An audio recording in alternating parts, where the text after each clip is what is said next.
My fellow nerdkins, welcome back to another episode of That's So Nerdy. Today, as promised, we are switching things up. We have got some Magic the Gathering for you, and this is one of my more recent decks, but it's also quickly become one of my more favorite decks because it's a lot of fun to play, and if you get the right cards, it can be a pretty devastating deck. So we're gonna start out with the most excuse me, sorry. I'm going to start out by saying, if you haven't noticed, that it's a white and green deck. So you're going to be running, obviously, Force and Plains. And then it is, however, a 65 card deck. So it is a little heavier than a lot of people like to play. It's also a little lighter than a lot of people like to play, but it's, in my opinion, right where this deck needs to be sitting to be functioning as well as I need it to. So, the first and arguably most important card in this deck is going to be Ondu Cleric, and we're running 4 copies of this. And this is an ally deck. Every single creature is in fact an ally, so it will trigger many abilities, and that is the dynamic behind the engine of this deck. But whenever Ondu Cleric or another ally enters the battlefield under your control, you gain life equal to the number of allies you control. And since they're all allies, you'll say he's the first creature you play, you gain a life for him. Next turn you play another ally, you gain 2 life, and say next turn after that you get another Ondu Cleric and you play that. Not only do you gain the 3 life for playing that Ondu Cleric, but you also gain another 3 life because of the other Ondu Cleric, and now you're getting double the life each time you play an ally. So the more Ondu Clerics you have on the board, the better. The more you're open to just being able to take attacks, because honestly most of your creatures are pretty weak, so you don't really want to block with them, so you want the ability to get that life as fast as possible. And then that's a 2 mana cost. Next card is Cliffside Lookout. It's the only 1 drop, I believe, in the deck as far as creatures go.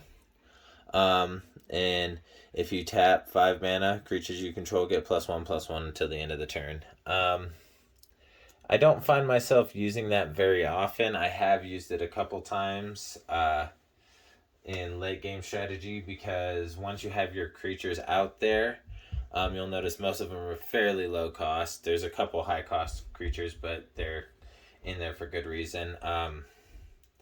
You're able to actually give that buff to your creatures a couple times. Say you're getting to turn 10, turn 11, and you've been able to play mana every time. Or you are able to get your Overgrowth onto the field, which I will go over when we get to them. Alright, next card we're running is Core Blade Whirl. Another ally, and this one has Rally, so whenever it or another ally enters the battlefield, all your creatures get first strike. So that is brutal. That is really, really brutal, especially the more allies you have out on the board, because as you'll notice, a good majority of these allies trigger their ability when another ally enters the battlefield. So your creatures for that turn are going to be just a real handful to deal with. Next. Oh, and that's a 2 drop. That's 2 mana. 1 plane specific. Next is Core Sky Climber. It gains flying if you tap 2 mana. It's a 3/2. Yeah, really basic. Another ally, so it does synergize with the rest of the dynamics. 3 mana cost, 1 specified planes. Next is Mckinney Aeronaut, another ally. It's got flying, and that's its only ability. And it's a little 1/3, just something to have a little protection or a little attack against flying or an opponent that may not have flying or any reach ability at the moment. Next is going to be Core Entanglers, and this one is one of the more expensive cards in the deck. Oh, I'm sorry, I haven't been saying how many we've been running. Okay, so there's 4 Ondu Clerics, 2 Cliffside Lookouts, 2 Core Blade Whirls, 2 Core Sky Climbers, 2 Mckindy Aeronauts, and then 2 of these Core Entanglers. And it's got Rally, and whenever an ally enters the battlefield under your control, tap target creature and opponent controls. So that's helpful if your opponent has a really strong defender, or if your opponent has a reacher, or just something that has a lot of block power. You play an ally for cheap, boom, it triggers all your other allies' abilities, and you're able to tap that pesky card that's really getting in your way from dealing damage to your opponent. And then the next is going to be the last of our white cards, and it's Mckindy Vanguard, or sorry, not Mckindy Vanguard, Mundus Vanguard, and it's a 3/3 with cohort. So if you tap this and another untapped ally that you control, put a 1/1 counter on all the creatures you control. And that's really, really busted, honestly, because once you're able to do that, then your creatures are no longer these little 1/1s, 2/2s, little guys constantly that your opponent can just pick off. All of a sudden, there you have an army of 4/4s, army of 5/5s. And then we're running 4 copies of Mundus Vanguard and 2 of Core Entanglers. Alright, next is going to be the first of our green cards, and that's going to be Tejuru Archer. This is a very important green card, especially since you don't really have a lot of flying in this deck, or a whole lot of defense against flying. There is some, just not a lot. So whenever Jujuru Archer or another ally enters the battlefield under your control, you may have Jujuru Archer deal damage to target creature with flying equal to the number of allies you control.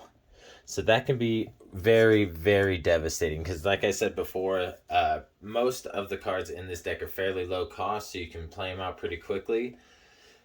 And then you can choose targets for each of those damages to be dealt, saying your opponent has multiple flying targets. So it's just a really good card to have in here, and we are only running 2 of them because I feel that's really all you need.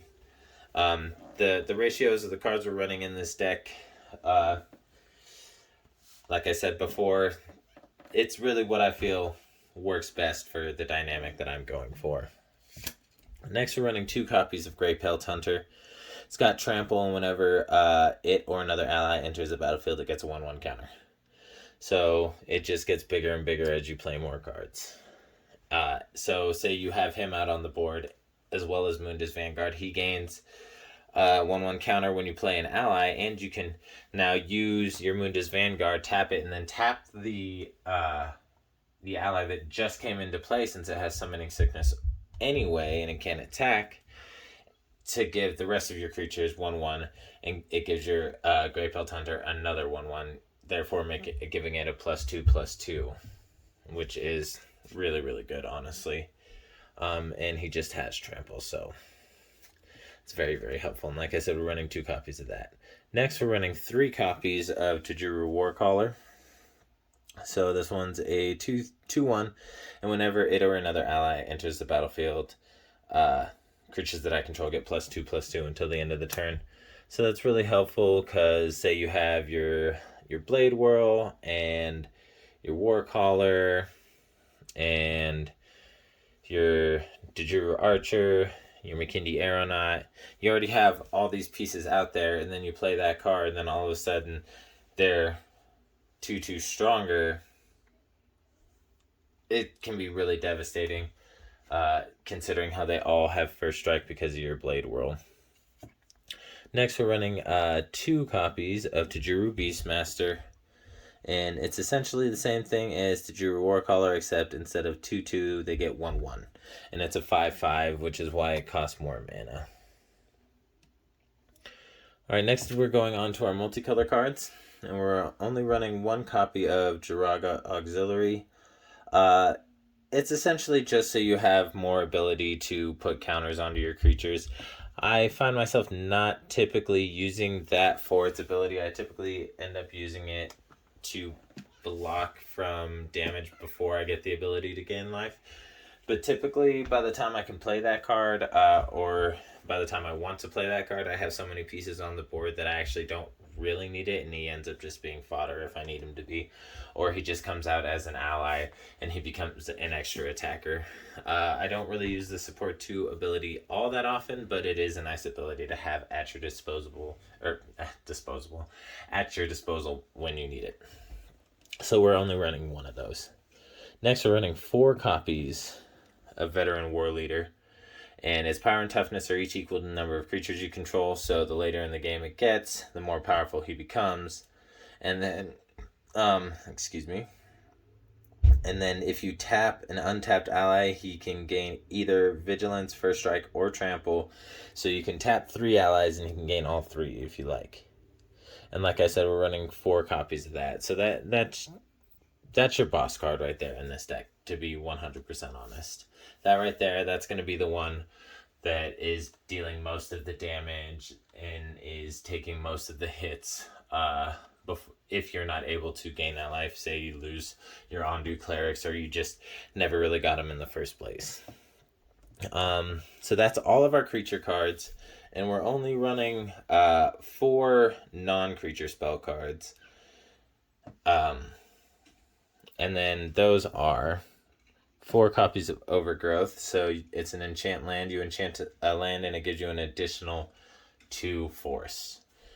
And where that comes into play is for your Jiraga Auxiliary, or for your, the Cliffside Lookout, or all these ones that have the activate abilities, the mana cost activate abilities. That's where these enchantments come in handy, because it helps you to get excessive mana early on, and then you can do whatever you want. And it also comes into play with the last of our non-creature spell cards, which I'll go over when we get there. Next, we're running 2 copies of Fido Burst. It's a sorcery that gives a creature +5/+5 until the end of the turn. It's pretty obvious why that's good, especially if you're going for game. That can just make it so you deal just enough damage that they can't get out of it. And a lot of times, by the time I'm going for game with this deck, my opponent feels pretty defeated because of the amount of life I have, because it's so easy to gain life with this deck. And then we're running 4 copies of Giant Growth, which is an instant that gives your creature +3/+3 for 1 mana. And there's also obvious reasons why that's good. Your opponent is swinging with the creature that is stronger than the creatures you have on the board, but you have mana available. Bam, throw him out there. His creature or your opponent's creature dies, and your creature survives. Simple as that. And like I said, we're running 4 copies of that card. Then we're only running 1 copy of this card, Dawnglow Infusion. The main reason we're running this card is in case you don't get any of your Ondu Clerics, because the odds of you not getting any of your Ondu Clerics and not getting this card are pretty low in my opinion, because I've always had one or the other. But you can tap either green or blue mana and then X to gain X life, which is where the Overgrowth comes in handy again, because you're just able to gain that much more life. Now we're going to get into the mana. I believe I'm running 22 mana. There's 6 regular forests, 6 plains, and then there's 3 Blossoming Sands that can be tapped for green or white mana, and they come into play tapped, but they give you a life when they come into play. And then there's 4 Tranquil Expanse, which is essentially Blossoming Sands, except you don't gain life. And then we're running 2 Celestia Sanctuaries, which you can tap for green and white mana, but you have to return mana to your hand when you play it. So that's really helpful because it counts as 2 mana. So say you have that out on the board and you enchant it with your Overgrowth, that card right there is now worth 5 mana by itself. amazing ability. And then we're also running one Tranquil Garden, which you can tap for no specified color mana, or if you tap it for green or white mana, it doesn't untap during your next untap step. It's essentially just like a backup plan mana. If I haven't gotten exactly what I need, it's essentially just a backup plan because I didn't have any other green or white multicolors in my collection. But that's going to do it for this video. Stay tuned to the channel if you want to see some Pokemon deck profiles. I'll probably be posting my Hiei UFS deck profile next. Either that or my Vijx Pokemon's going to be coming last because in my opinion it's fairly boring, especially like the gameplay. It's just pretty basic. But we'll save that topic for another day. If you like this video, go ahead and like, comment, and subscribe. It really helps me out. And stay